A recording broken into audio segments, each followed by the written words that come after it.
1,00,000 असं 2,50,000 अनुदानाची सबसिडी प्रधानमंत्री आवास योजनेच्या माध्यमातून त्या योजनेतून मिळते. या योजनेचं नोडल एजन्सी म्हणून म्हाडा ही काम करत असणारी एक टेक्निकल एजन्सी आहे. म्हाडा ही बाजारातील इतर बिल्डरच्या पुढे स्वस्तात घर देणारी एक विश्वसनीय सरकारी संस्था आहे. म्हाडा ही स्वतः घर देते. मात्र या योजनेमध्ये मधला जो वडील आहे तो लाभार्थ्यांचा वडील आणि घर खरेदीदाराचा फ्लॅट खरेदीदाराचा वडील हा मोठा असतो. म्हाडाला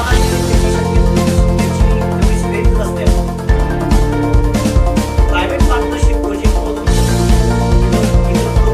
मागले जातात आणि ज्यांच्याकडे स्वतःची जमीन आहे किंवा ज्यांनी जमीन उपलब्ध करू शकतो आणि त्या निर्धारित रकमेमध्ये परवडणाऱ्या घरांची जी निर्धारित रक्कम ठरवलेली आहे इकॉनॉमिक विकर सेक्शन साठी, त्या निर्धारित रकमेमध्ये जे घर देऊ शकतात त्यामध्ये 2.5 लाख रुपयाचं सबसिडी आणि परवडणाऱ्या घराच्या योजनेच्या निर्धारित चौकटीमधील घराची किंमत या दोघांचा वेळ घालून इकॉनॉमिक विकर सेक्शनला गरिबांना परवडणारी घरं देण्याची केंद्र शासनाची राज्य शासनाची संयुक्त योजना आहे. मात्र या योजनेची अंमलबजावणी करताना काही गंभीर बाबी आणि काही गंभीर अनियमितता या झाल्याचं प्रकर्षाने जाणवलं आणि Maharashtra flat owners welfare association कडे शेकडो लोकांच्या लेखी तक्रारी, पाठपुरावा, त्यांचं फार तळमळीनं येऊन सांगणं बोलणं हे झाल्यानंतर काही प्रकरणामध्ये आम्ही आढावा घेतला, माहिती घेतली, कागदपत्र पडताळली, तपासली आणि त्या संबंधित एजन्सीजना, संबंधित बिल्डरना आम्ही पत्रव्यवहार करून हा प्रश्न सौहार्दपूर्ण सोडवा आणि मध्यस्थीच्या मार्गाने काउन्सिलिंग करून सोडवता येईल का यासाठी प्रयत्नही केला. मात्र सरकारी एजन्सीचे सुद्धा आदेश आहे ते केराच्या टोपलीत टाकणारे, उद्दामपणाने वागणारे जे काही बिल्डर आहेत तर त्यांनी सरसकट अशा योजनेचा दुरुपयोग आणि या नावाचा दुरुपयोग केला.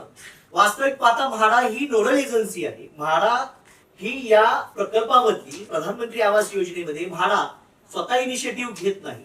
म्हाडा नोडल एजन्सी काम करते. केंद्र सरकारची रक्कम आणि राज्य सरकारची रक्कम आणि यावर सगळ्यावरती एक सेंट्रल प्लॅटफॉर्म तयार करून म्हाडा हे टेक्निकली प्लॅनिंग ऑथॉरिटी म्हणून काम करते. मात्र आपल्या समोर जो आजचा विषय आहे चड्डा रेसिडेन्सी वांगणी, वांगणीमध्ये एक प्रकल्प लॉन्च केला गेला 2021-22च्या वर्षामध्ये. डिंपल चड्डा नावाचे बिल्डर आहेत, त्यांनी लॉटरी काढली म्हाडाकडे प्रपोजल देऊन PMAY योजनेमधून आणि त्यांनी सांगितलं की 132-33 इमारतीचं मोठी टाउनशिप वांगणीमध्ये तयार करू. वास्तविक पाहता तो जो प्रकल्पाचा भूभाग आहे तो अतिशय दुर्गम भागात आहे आणि काय होतं की मला 2 लाखात जर सुंदरबनातल्या जंगलात वाघाच्या बाजूला जर घर दिलं तर तिथं मला राहणे योग्य आहे का? नाही. परवडणारं घर म्हणजे कुठं असावं? घर 200 रुपयात आणि जायला 2 लाख रुपये खर्च जर अंटार्क्टिका बेटावरच्या समुद्रात दिलं तर ते परवडणार नाही होणार ना. परवडणारं घर असलं तरी ते ऍक्सेसेबल पाहिजे आणि ह्यामध्ये असं झालं की परवडणारी घराची ही जी संज्ञा आणि व्याख्या तशीच ठेवली गेली. मात्र त्या किमतीमध्ये त्या चौकटीत बसून दुर्गम भागामध्ये जिथं गोगलगाय सुद्धा सरपटत जाऊ शकत नाही, कीटककृमी जाऊ शकत नाही, अशा ठिकाणी कुठल्याही वाहनाची सोय नाही, रस्ता उपलब्ध नाही, अशा ठिकाणी जमीन घ्यायची आणि परवडणाऱ्या घराच्या नावाने प्रकल्प एखादी जमीन घेऊन ते जमीन तर स्वतःच्याच नावावर असते, त्या जमिनीचं एलिजिबिलिटी दाखवायची, प्रोजेक्ट मोठा दाखवायचा, म्हाडाच्या नावाचा सिम्बॉल वापरायचा. वास्तविक पाहता म्हाडा ही नोडल एजन्सी, पण असं आभास तयार करायचा की ते म्हाडाचा जणू काही प्रकल्प आहे. लॉटरी आणि म्हाडा म्हटलं की लोकांना असं वाटतं की हे लॉटरीचं म्हाडाचं घर आहे. अनेकांना ह्या संज्ञा स्पष्ट होत नाही म्हणून गैरसमजातून अनेक लोकांनी ही योजना ही म्हाडाची योजना आहे, गृहनिर्माण विभागाची महाराष्ट्र शासनाची योजना आहे असा आभास आणि गैरसमजातून लोकांनी लॉटरी 5-5 हजार रुपयाचं लॉग इन करून लॉटरी भरली, लॉटरीमध्ये सोडत काढली, सोडतच्या नंतर कर्जाच्या प्रकरण दिली, प्रत्येकाचं सिबिल नीट केलं, सिबिल नीट नसेल तर त्याला ते पैसे भरून सिबिल नीट केलं जुने कोणाचे कर्ज असतील ते भरले, आर्थिक भूर्दंड भरला आणि सिबिल नीट केलं. सिबिल नीट करून कर्जासाठी खेटे मारले, कर्ज मंजूर झालं, डाऊन पेमेंट दिलं बचतीतनं. आपल्या आयुष्यातली जी काही थोडी मोठी जमापुंजी होती ती बचतीतून कर्ज डाऊन पेमेंट भरलं, कर्ज काढलं पगारावर, सॅलरी सर्टिफिकेटवर, सरकारी किंवा खासगी नोकरीच्या. ते कर्जाचे हप्ते आम्ही भरतोय. हा विषय चाललेला आहे. चड्डा रेसिडेन्सी वांगणी, टिम्पल चड्डा नावाचे डेव्हलपर आहेत, बिल्डर आहेत. यांच्यावर पूर्वीही अशा पद्धतीचे हाऊसिंग स्कॅमचे आरोप पूर्वी झालेले. आज त्या चड्डा रेसिडेन्सीच्या या प्रकल्पाचा आणि गृहनिर्माण विभागाच्या परवडणाऱ्या घरांच्या कोलमडलेल्या व्यवस्थेचा निषेध आम्ही सगळे फ्लॅट खरेदीदार करत आहोत. या विभागाकडे हा सगळा ढिसाळ कारभार आहे. हे मोठ्या मोठ्या लोकांची नावं हा चड्डा डेव्हलपर घेतो आणि सरळ सगळं गरिबांच्या माना मुरगळण्याचं काम या चड्डा डेव्हलपरच्या आणि बिल्डरच्या माध्यमातून सुरू आहे की काय, अशी शंका करणे इतपत आम्ही निष्कर्षावर पोहोचतोय. याच्यामध्ये मार्च अखेर घराचा ताबा देण्याचं वचन दिलेलं असताना 133 इमारतीचा टाउनशिप मोठी होती. टाउनशिप तयार झाल्यानंतर तिथं वेगवेगळ्या अमेनिटीज येतील, नागरी सुविधा येतील, रस्ते, गटारी, इतर हॉल असतील, सांस्कृतिक भवन असतील, प्लेग्राऊंड असतील किंवा इतर मानवी जीवनाला आवश्यक असणाऱ्या शाळा, क्रीडांगण, हे सगळं राहील असं अपेक्षा धरून लोकांनी तिथं हाऊसिंग साठी फ्लॅटची गुंतवणूक केली. मात्र ताबा देण्याची मुदत संपून सुद्धा घराचा पाया देखील रचला गेला नाही आणि कर्जाचे हप्ते मात्र सरसकट वित्तीय संस्था घेत आहे. यामध्ये म्हाडा, गृहनिर्माण विभाग, संबंधित डेव्हलपर आणि संबंधित बँकेचे फायनान्स देणारे जे काही ते टेक्निकल एक्सपर्ट आहे, आर्किटेक्टनी ज्यांनी प्रमाणपत्र दिलं, कारण टप्प्याटप्प्याने जशी बिल्डिंग उभं राहते तशा टप्प्याटप्प्याने ते पैसे कर्जाचे दिले गेले पाहिजे. मात्र इमारतीचा पायाचा पत्ता नाही, मात्र वित्तीय संस्थांनी हे कर्ज दिले. हाऊसिंग स्कॅम बरोबर हा बँकिंग लोन फ्रॉड आहे. यामुळं तात्काळ गृहनिर्माण मंत्री एकनाथ शिंदे साहेबांना आमचं या आपल्या पत्रकार परिषदेच्या माध्यमातून आणि आपल्या सर्व पत्रकारांच्या आणि माध्यमांच्या माध्यमातून आम्ही विनंती करतो की अतिशय गरीब कुटुंबातील विकर सेक्शन मधील हे कुटुंब आहेत. परवडणाऱ्या घराच्या आणि म्हाडाच्या आणि गृहनिर्माण विभागाच्या महाराष्ट्र शासनाच्या नावावर विश्वास ठेवून अनेकांनी, हजारो कुटुंबांनी याच्यामध्ये पैसे गुंतवलेले आहेत. प्रत्यक्षात वस्तुस्थिती जर पाहिली तर 2-4 थडगी 2 वर्षापूर्वी 1.5 वर्षापूर्वीची बांधून ठेवलेली आहे. त्याच्यावर शेवाळं गवत आलं, मात्र सध्या त्याच्यात कसलीही प्रगती नाही. सुरुवातीला ज्या वेळेला ह्या प्रकल्पाची जाहिरात करायची होती त्यावेळेला जसं काय आता रशियाच्या आणि जपानचं युद्ध सुरू झालंय, एवढ्या ताकदीनं मशिनरी वगैरे डेमो दाखवला, इतके फास्ट कामगार फिरत होते, इतक्या मशिनरी फिरत होते, हे सगळं जाहिरातीत व्हिडिओ मध्ये डेमो मध्ये दाखवलं, जेणेकरून लोकांना असं वाटलं की आता हे 2च महिन्यात घर मिळतं की काय, आणि मी नाही लॉटरी भरली तर मी राहतो की काय, असा इनसेक्युरिटीचा आणि लोकांच्या मनात असा भाव तयार झाला. आणि सगळ्या बाबतीत शितापीनं सगळ्या यंत्रणांचा आणि सगळ्या चिन्हांचा, सरकारी नावाचा गैरवापर करून, अनुचित वापर करून या चड्डा डेव्हलपरच्या माध्यमातून आणि गृहनिर्माण खात्याच्या दुर्लक्षामुळे अनेक फ्लॅट धारकांची, शेकडो हजारो फ्लॅट धारकांची फसगत झाली. हे हिमनगाचं टोक आहे. आमच्याकडे आलेल्या तक्रारी साधारण 200च्या पुढे आहे.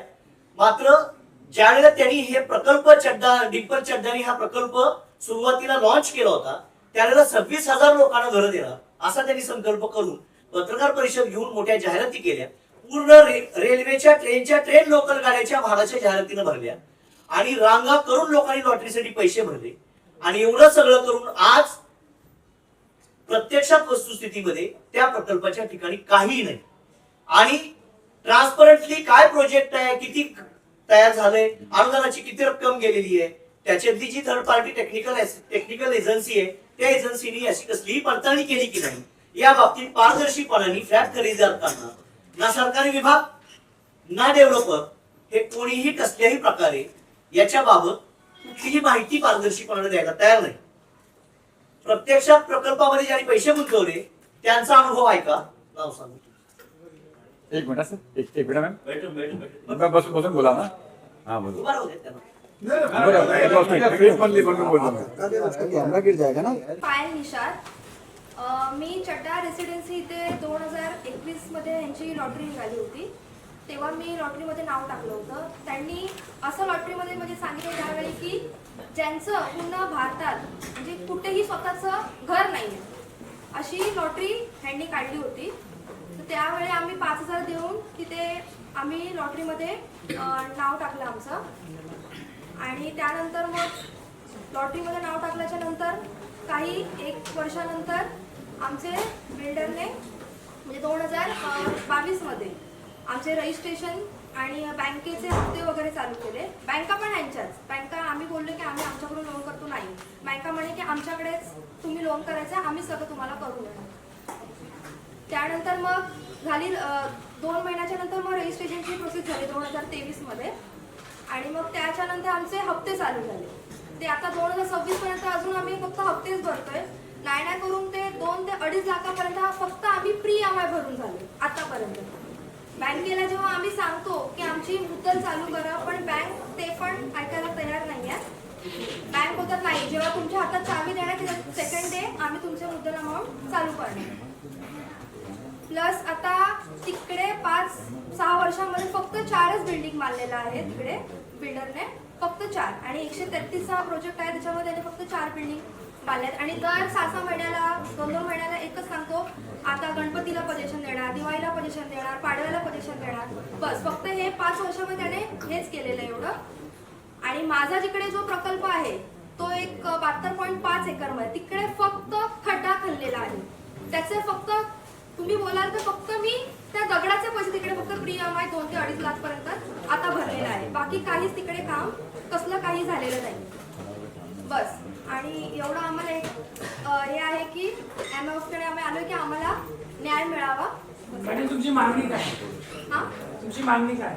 एक मिनिट, पहिलं सगळ्यांचं होतं. सर प्रश्न उत्तर घेऊ द्या. थोडंसं. पत्रकार थोडंसं नॅरेशन होऊ द्या. नंतर मग काय आम्ही तुमचा विषय विसरणार नाही. स्ट्रोक तुम्ही काय ते पॉइंटर्स स्ट्रोक भर करा.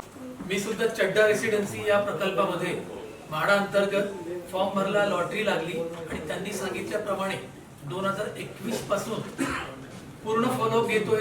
रजिस्ट्रेशन झालं, लोनची प्रोसेस झाली, प्री EMI भरतोय. परंतु माझ्या घराचा, माझ्या फ्लॅटचा फाउंडेशन सुद्धा त्यांच्याकडे रेडी नाहीये. आणि आम्हाला फक्त IFL वाले त्रास देत आहेत. यांच्याकडनं फोन येतात की तुम्हाला चेंज करून देऊ आम्ही, तुमचं नाहीये तर आम्ही तुम्हाला फ्लॅट देऊ. परंतु या सर्व ऐकण्याच्या गोष्टी झाल्या आणि आम्हाला आता बॉदरेशन झालंय. आमची फसगत झालेली आहे. आणि या फसगतीमध्ये आम्ही आता बँकेकडे बघायचंय, घराचं बघायचंय, कुठे बघायचं आम्ही, की आमचा जॉब बघायचा आम्ही सर्वसामान्य माणसं आहोत. आणि या प्रकल्पामध्ये आम्हाला फक्त नाहक मनस्ताप झालेला आहे. आणि आमची एकच विनंती आहे साहेबांकडे, आम्ही त्याचसाठी आलेलो आहोत की आम्हाला न्याय मिळावा. धन्यवाद. नमस्कार, माझं नाव सचिन चौकेकर. मी 2021 साली लॉटरीमध्ये नाव टाकलेलं.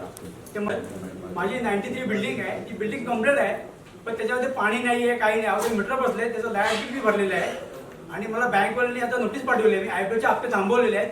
माझ्याकडे IPLचा मॅनेजमेंट गेला की तुम्हाला पैसे भरावे लागतील, काही काळ तुम्ही पैसे भरा. मी आता बिल्डरला फोन केला ऑफिसमध्ये, मग तर अजून वेळ लागेल तुम्हाला पोझिशनला. पण बिल्डिंग रेडी आहे, पण ती 90% तरी अजून पुन्हा पडलेली आहे. ती काही उपयोग नाही आहे तिथे राहण्यासारखं तिथे. आणि आता बोलले की तुम्हाला गणपतीला देणार पैसे. आता 15% त्यांनी मिटिंग लावलेली, मला फोन केला ऑफिसमध्ये, मी गेलो नाही. पण त्यांनी असं कळलं की आता 15 सप्टेंबरला देतो पोझिशन, पण ते पाणी आहे, लाईट नाही, हे रहदारी नाही आहे. म्हणून जाणार कसा तिथे राहायला.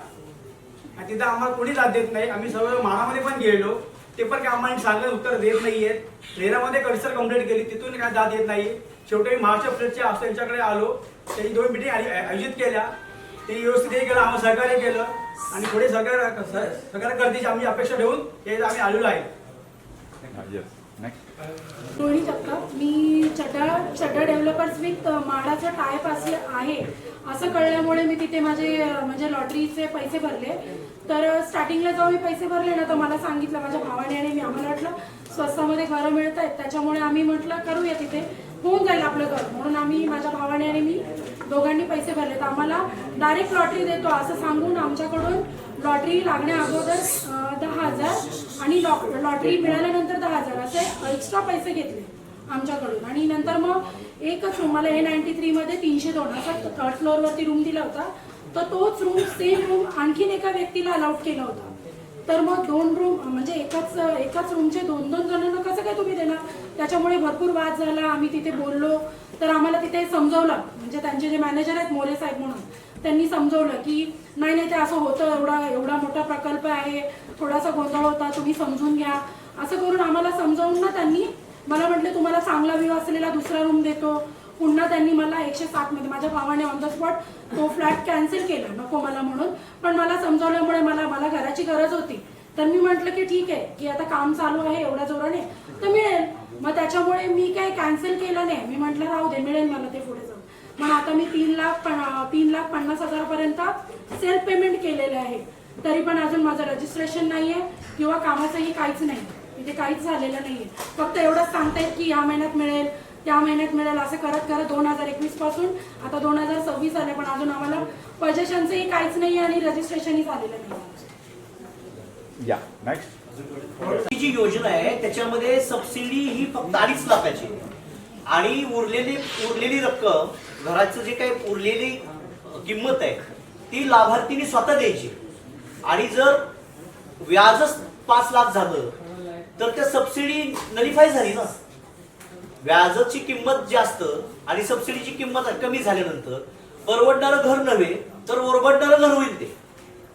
ते ओरबडणाऱ्या घराची योजना आहे का परवडणाऱ्या घराची योजना आहे हे गृहनिर्माण विभागाला विचारलं पाहिजे. आणि आमचं एकच मत आहे की म्हाडा आणि टेक्निकल एजन्सी आणि बँक यांची संयुक्त बैठक घेऊन हाऊसिंग मिनिस्टर एकनाथ शिंदे साहेबांनी या विभागाकडे प्रत्यक्षात पटपट लक्ष देऊन हे सगळं सोडवलं पाहिजे. कारण ते मुख्यमंत्री असतानाच्या काळातच त्यांनी ही योजना सुरू केलेली आहे. ते एकनाथ शिंदे साहेबांचं नाव घेऊनच हा चड्डा डेव्हलपर महाराष्ट्रात आलाय. हे पूर्वी तिकडे नॉर्थ मध्ये कुठेतरी काहीतरी स्कॅम करून पण आल्याची माहिती आहे. मात्र आमचं मत एवढंच आहे की जे कमिटमेंट केलेली आहे ही कमिटमेंट ही याला नोडल एजन्सी म्हाडा आणि housing department of state of Maharashtra government of महाराष्ट्राचा हाऊसिंग डिपार्टमेंटनी जबाबदारी घ्यायची. कारण लोकांनी म्हाडा आणि सरकारी घर यावर विश्वास ठेवून पैसे भरले ते काही खासगी डेव्हलपरकडे दिलेले नाही. त्यामुळे नाव म्हाडाचं आणि फास मात्र चड्डाचा अशा पद्धतीनं गैरसमजात हे सगळे फसगत झालेले लोक आहेत. त्यामुळे एक तर इथून पुढे म्हाडाने अशा पद्धतीचं स्वतःचं लोगो वापरण्याची परवानगी कुठल्याही खासगी डेव्हलपरला देऊ नये ही एक मागणी त्यातून फसगत होते. तुम्ही टेक्निकली खाली एखादं ओळ लिहा नोडल एजन्सी म्हाडा आणि PMAYचे अप्रूव्ड प्रोजेक्ट जसं रेरा रजिस्ट्रेशन लिहितात तसं म्हाडाचा सिम्बॉल वापरू नका. त्यातून लोकांचा गैरसमज होतो. एवढंच माझं मत आहे. तुमची मागणी पुढे काय करणार दुसरं ऍक्शन काय करणार. आम्ही या बाबतीत CBI कडे तक्रारी करणार आहोत.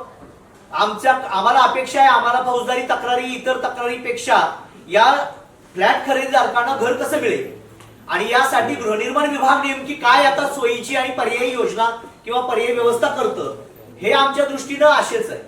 बाकी ते कुणी एखादा माणूस जेलमध्ये गेला काय फासावर गेला काय ह्यांना न्याय मिळणार नाही त्यात.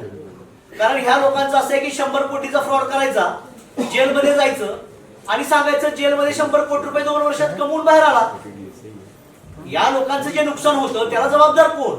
हाऊसिंग डिपार्टमेंटनी या लोकांचं पुनर्वसन आणि न्याय देण्यासाठी तात्काळ एक बैठक आयोजित करावी आणि तात्काळ याला न्याय देण्यासाठी प्रयत्न करावा ही एकच माफक अपेक्षा आमची सरकारकडून आहे. टिटवाळा वाले या. माझं नाव नामदेव भागोजी लहाने.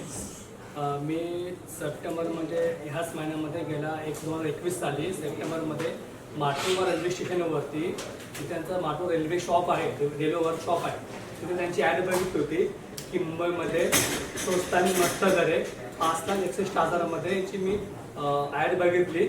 मी त्यांना कॉन्टॅक्ट वगैरे केलं तर माझं सुनील मोदीशी कॉन्टॅक्ट झालं. त्यांनी आम्हाला काही तारीख आमच्या हस्ते गेलो तर ऑनलाईनवर आम्ही रजिस्ट्रेशन फी 5,000 रुपये होती ते आम्ही भरलं वगैरे. नंतर माझा नंबर पण लागला. मग त्यांनी आम्हाला गावाय केली तिकडे की 2021ला तुमचं लॉटरी लागलेली आहे 2024पर्यंत तुम्हाला आम्ही कसंही करून रूमचं पैसे देऊ. ते म्हणलं सर खूप चांगली गोष्ट आहे म्हटलं मुंबईत घर पाहणे आपलं घर होऊन जाईल. मग त्याच्यावरती आम्ही वाट पाहिली. आमचं रजिस्ट्रेशन पण झालं.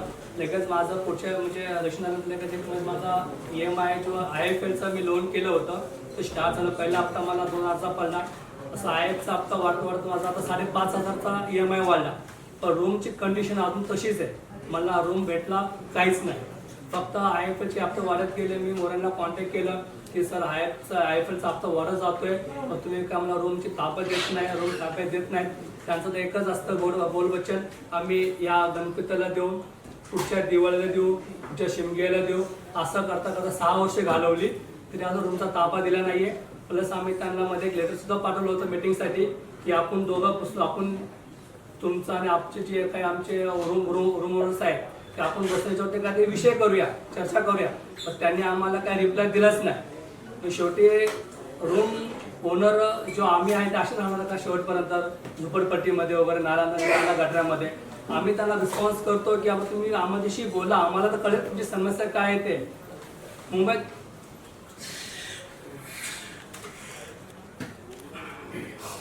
सगळ्यांना वाटतं की मुंबईत हक्काचं घर हवंय, पण हा हलकट माणूस बसलाय चटाई डेव्हलपरवाला, फक्त बोलबोचन करतो की आम्ही देऊ पण आम्हाला अजून रूम त्याच्याकडून.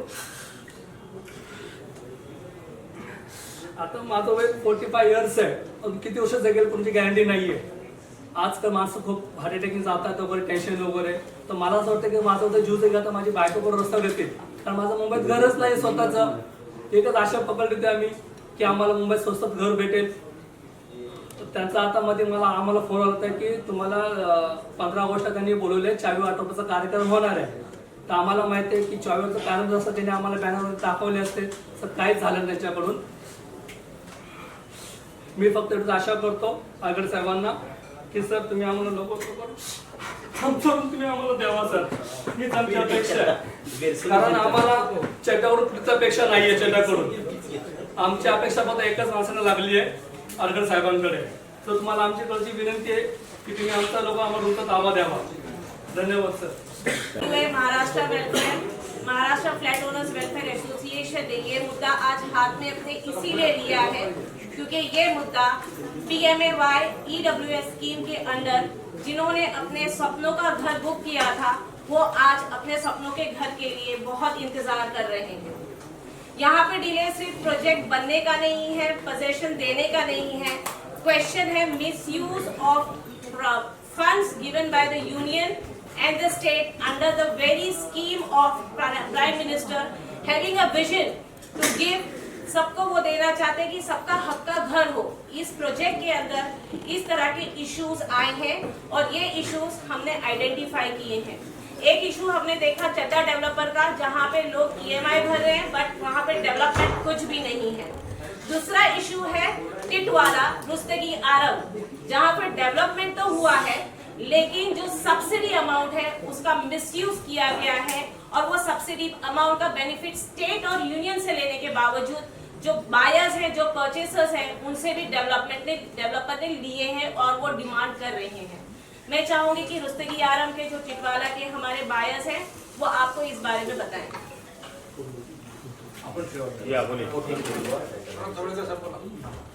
माझं नाव अमित जोगळेकर.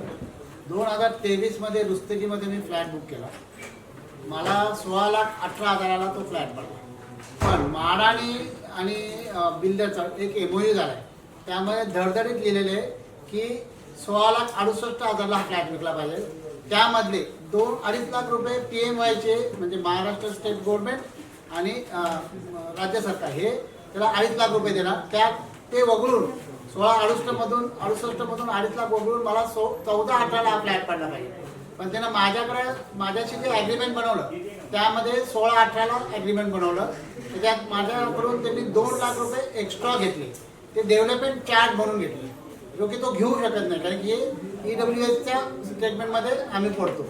14च्या ऐवजी 14-18च्या ऐवजी 16-18 माझ्याकडून त्यांनी घेतली. दुसरी गोष्ट, त्यांनी 2023 पासून आम्हाला पेनल्टी मारली की आमच्याकडून काही पेमेंट लेट झालं.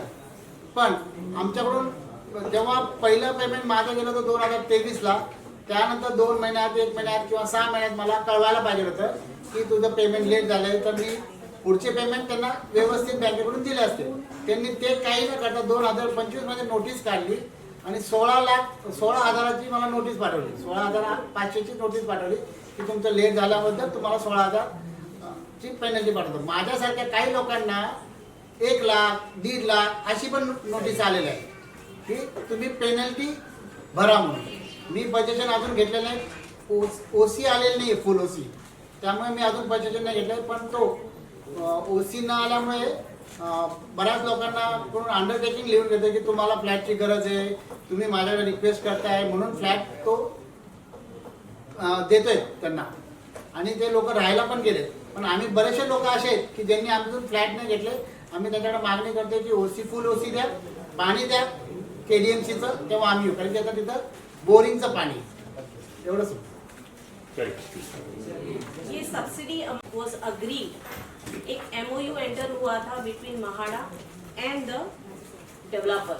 उसमें क्लियरली मेंशन है कि एक कैप अमाउंट फिक्स की गई थी EWS स्कीम के अंदर कि आप इनसे इतना ही अमाउंट ले सकते हैं. दैट कैप अमाउंट वाज 16,68,000 फॉर ईच यूनिट, जिसमें से आपको सब्सिडी माइनस करके that is 2.5 lakh for each unit, वो होता है टोटल अमाउंट हमारा 14 lakh rupees, 14.18 lakh rupees for each unit. ये ना लेते हुए उन्होंने 16 लाख प्लस अमाउंट डिमांड किया. किसी से 16,68,000 रुपए लिए, किसी से 17 लाख रुपए लिए, किसी से 17,99,000 रुपीज डिमांड किए. डेवलपमेंट नहीं हुआ टाइम पे, पेनल्टी चार्जेस भी वो मांग रहे हैं. इसका क्लियर मीनिंग है कि वो मिसयूज ऑफ पावर कर रहे हैं जो उनको दिया गया है under a very well non scheme of PMAY.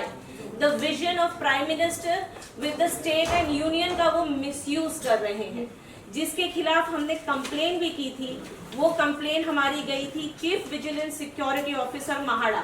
उनकी ऑब्जर्वेशन है 13/1/2026 को, जिसमें उन्होंने डायरेक्ट किया chief officer Konkan housing and area development board Mumbai, stating clearly that कि अगर यहाँ पे डेवलपर ने किसी से भी 14,18,000 से ज्यादा पैसे लिए हैं तो उनके अगेंस्ट चीटिंग की FIR की जाए. और ये एक घर का इशू नहीं है, यहाँ पे मोर देन 600 यूनिट्स ऐसे पास किए गए हैं स्कीम के अंदर. तो ये जो घोटाला, it is more than 15 to 16 CR taking the undue advantage of the scheme and the benefit in their pocket, which has to be gone to the end users, that is the citizens of India under the scheme. Hence the MFOWA is supporting them, and we are becoming their voice and drawn to bring into the notice that such irregularities should be taken into consideration by the state authorities like Mahada and RERA, and pure action should be taken against such developers. MHADA ने जिस तरह से जो order दिया हुआ है, क्या उस पर FIR हुई है? जी नहीं. महाड़ा ने डायरेक्शन दिया है कोंकण डिवीजन चीफ ऑफिसर को. अब उस पे इंक्वायरी है जहां पे क्लियरली मेंशन किया है अगर उन्हें 14.18 लाख से ज्यादा अगर पैसे लिए हैं तो इनके अगेंस्ट चीटिंग का केस दर्ज कीजिए. It is still pending now. जनवरी से ये मामला पेंडिंग है, जनवरी Pending. से ये ऑर्डर पेंडिंग है, तो अब तक कोई कार्रवाई उस पे आगे बढ़ी है Konkan division Konkan housing and area development से, उसके बारे में हमारे पास कोई नहीं अपडेट नहीं. हम लोग गए थे विशाल राठौर साहब से मिलने, जो CEO है महाड़ा के, तो उन्होंने बोला हमने फाइल आगे बढ़ा दी है, तो संजीव जायसवाल साहब के पास गए, उनके पास ही अथॉरिटी है, वो एक्शन ले सकते हैं. हम लोग हर हफ्ते एक बार राउंड मारते ही थे. उनके असिस्टेंट है मिस्टर डिस्पाइंट है, उनके थ्रू अपॉइंटमेंट ले सकते हैं, ना अपॉइंटमेंट देते हैं ना मिलते हैं. तो अपॉइंटमेंट मिलती ही नहीं. कितनी बार हमने अभी तक 2 साल में कम से कम 20-25 बार तो हम लोग माड़ा में गए, लेकिन कभी अपॉइंटमेंट मिलती नहीं. रेडी जो माड़ा के ऑफिसर थे रेवती गायकर, उन्होंने भी सेम स्टेटमेंट दी थी कि 14,18,000 से तो 1 रुपया भी किसी भी कस्टमर से ज्यादा नहीं ले सकता. उनके बाद उनकी बदली हो गई. फिर विशाल राठौड़ जी वहाँ पर आए अभी, जो माड़ा के अधिकारी है, उनसे भी हम मिले. उन्होंने भी बिल्डर को सामने उसके बेटे को धमकाया कि तू 1 रुपया भी 14,18,000 से नहीं ले सकता. फिर बाद में उन्हें बोला कि उसके ऊपर हम केस करेंगे. केस के लिए जो ऊपर के उनके चीफ है संजीव जी जायसवाल, उनके पास हम जा रहे हैं अपॉइंटमेंट के लिए कि भाई उनके ऊपर केस करो. हम केस करना चाहते हो, कोई उसका जवाब नहीं, मिलते ही नहीं है. और साहब एक चीज देखने को मिलती है, जब भी इस तरह के स्कैम होते हैं तो इसका सोल्यूशन तो होता नहीं, टू बी वेरी ऑनेस्ट. उनको जेल होती है वगैरह, जैसे आपने खुद ने माना तो आपको लगता है कि कहीं ना कहीं देश में बहुत ही कड़क कानून की आवश्यकता है, जिसके कारण जो इस तरह के बिल्डर्स गरीबों का हक छीनते हैं उसके ऊपर लगाम लग सके? विलिंगनेस ऑफ गवर्नेंस, जो शासक है उनकी अगर तीव्र इच्छा हो तो ये दे सकते हैं। इनको जेल में डालना, इनके ऊपर एफआईआर करना ये हल नहीं है। हल ये है कि इनका जो ऑब्जेक्ट के लिए उन्होंने पैसा इन्वेस्ट किया है उनको इंश्योर करना, उनको सिक्योर करके, उनको प्रोटेक्ट करके, उनको उनके हक का घर दिलवाना, ये हाउसिंग डिपार्टमेंट का काम है। हाउसिंग डिपार्टमेंट इसको रेगुलेट करता है, कंट्रोल करता है। तो हमारी मांग ये है कि हाउसिंग डिपार्टमेंट इसकी जिम्मेदारी लेके उनको अल्टरनेटिव एकोमोडेशन दे। उनके ऊपर एफआईआर होना वो क्रिमिनल एक्शन हो गई। But what about the civil right? The civil right we want their right of the accommodation, right of the shelter. आपकी दोनों बातों के अंदर, इसके पहले वाले मामले में भी और इस मामले में भी, आपने सरकारी अधिकारियों के खिलाफ भी कंप्लेंट डाली है, क्योंकि बिना सांठगांठ के ये चीज नहीं हो सकती। सरकारी अधिकारी अपना नोटिंग और अपना डॉक्यूमेंट रख के सिर्फ निग्लेक्ट करते हैं। ऑन डॉक्यूमेंट सरकारी अधिकारी अपना अपना एक लेटर देते रहते, रिमाइंडर देते रहते। अभी जैसे बात किया इन्होंने, वो रायकर मैडम ने और राठौड़ जी ने जब कंप्लेंट किया कि जो फ्रेम है, फ्रेम से ज्यादा पैसा मांग रहे हैं डेवलपर बिल्डर, जब पोजीशन का टाइम आ रहा है तो लोगों को आप ज्यादा पैसा मांग रहे हो, तो ये मिस एप्रोप्रिएशन ऑफ फंड हो गया, उसका मिसयूज भी हो गया। लेकिन जब इन्होंने शिकायत की, शिकायत के बाद एक मीटिंग लिया, नॉट ए हियरिंग, दैट वाज जस्ट अ मीटिंग। मीटिंग लेने के बाद मीटिंग में उन्होंने एक नोटिंग तैयार करके रखा। क्यों? ये जब सब कर रहे हैं तो सरकारी अफसरों के ध्यान में सब कुछ आ रहा है, नोटिस में सब कुछ आ रहा है, लेकिन वो एक कागज तैयार ऐसा करके रखते हैं कि हमने तो हमारा काम किया था, कागज पे काम किया, इंप्लीमेंटेशन नहीं किया। तो ये नरोवा कुंजरो हो गया। हाथी गया क्या इंसान गया मालूम नहीं, तो गया तो कोई गया। इसलिए सरकारी अफसर इसमें अपना अपना रिकॉर्ड तैयार करके साइन लेके रख देते हैं टेबल में। पिस्ता कौन है? पिस्ता है बेनिफिशियरी। तो इसलिए सरकारी अफसर इसमें शामिल है, लेकिन वो इन्वेस्टिगेशन करना, उसका क्या निकालना है, उसमें क्या कार्रवाई होगी, इससे इनको घर नहीं मिलने वाला है। घर मिलने के लिए हाउसिंग मिनिस्टर की विलिंगनेस चाहिए। हाउसिंग मिनिस्टर सेंसिबल और संवेदनशील एक अच्छे इंसान है एकनाथ शिंदे जी। तो एकनाथ शिंदे जी ने आज तक बहुत हेल्थ लोगों को असिस्ट किया, आरोग्य योजना बहुत अच्छे से निभाई है। तो इन्होंने ये जब हाउसिंग डिपार्टमेंट उनके लीडरशिप में और इन्होंने इनिशिएटिव लेके, अगर वो इनके इंचार्ज है, कैबिनेट मिनिस्टर हाउसिंग के एकनाथ शिंदे जी है, वो डिप्टी चीफ मिनिस्टर है, पावरफुल मिनिस्टर है, उनके एमएलए है, उनका खुद का पार्टी है। ये सब होने के बावजूद भी अगर इनको जस्टिस नहीं मिलेगा तो उन्होंने ये मामले में ध्यान देना चाहिए। ये हमारा एक प्रेयर है। लास्टली क्या कुछ कहेंगे सर आप? क्या कैसे क्या काम मांग रहे हैं? लास्टली क्या कुछ कहेंगे आप इस मामले को जस्टिस कैसे मिलेगा? जस्टिस लास्टली हमको ये समझना चाहिए कि हम किसी डेवलपमेंट के अगेंस्ट नहीं है। हम डेवलपमेंट की अकाउंटेबिलिटी किसकी है? डेवलपर की, जो एक स्टेट और यूनियन के स्कीम के तहत एक प्रोजेक्ट लॉन्च किए हैं। अगर वो प्रोजेक्ट कंप्लीट नहीं होता है तो हमारी रिक्वेस्ट है इस प्लेटफॉर्म से कि स्टेट गवर्नमेंट जो रिस्पॉन्सिबल है वो इसको टेक ओवर करे, डेवलपर को चेंज करे, उनसे जो रिकवरी करना है वो करे और प्रोजेक्ट को साइमल्टेनियसली सक्सेसफुल करे, ताकि जो विजन है PMAY का वो हम अचीव कर सके और सबको सबके हक का घर मिले। सब साथ में